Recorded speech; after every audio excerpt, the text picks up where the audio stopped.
Business marketing.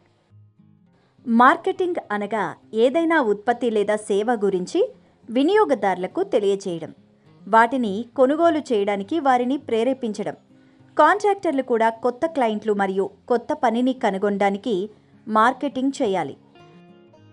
మార్కెటింగ్లో 2 రకాలున్నాయి: offline marketing మరియు online marketing. Offline marketing ప్రజలకు ఉత్పత్తి లేదా సేవ గురించి నోటి మాట ద్వారా తెలియజేయడం ద్వారా ఆఫ్లైన్ మార్కెటింగ్ ప్రారంభమైంది. ఈ రోజుల్లో వార్తాపత్రిక, రేడియో లేదా టెలివిజన్ ద్వారా ప్రజలు తమ సేవ లేదా ఉత్పత్తి గురించి తెలియజేస్తున్నారు. ప్రజలను ఆకర్షించడానికి మీరు మీ ఉత్పత్తి లేదా సేవ యొక్క ప్రయోజనాలు మరియు సరసమైన ధరల గురించి కరపత్రాలను తయారు చేయవచ్చు మరియు వాటిని ప్రజలకు, ముఖ్యంగా బిల్డర్లు మరియు ఇంజనీర్లకు పంపిణీ చేయవచ్చు. ఈ సమాచారం పోస్టర్లపై ముద్రించి ఎక్కువ మందికి చేరేలా చేయవచ్చు.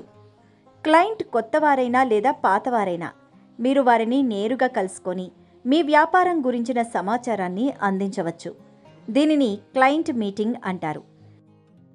మీ విజిటింగ్ కార్డుని ఎల్లప్పుడూ మీ దగ్గరే ఉంచుకోండి మరియు అవకాశం వచ్చినప్పుడు ప్రజలకు ఇవ్వండి. ఈ విధంగా ముద్రిత మాధ్యమాలన్నింటిలో మీ సంస్థ చేసే పని, మీ పేరు, చిరునామా మరియు కాంట్రాక్ట్ వివరాలను పేర్కొనడం మర్చిపోవద్దు. Online marketing. గత కొన్నేళ్లుగా మార్కెటింగ్ వ్యవస్థ మారిపోయింది.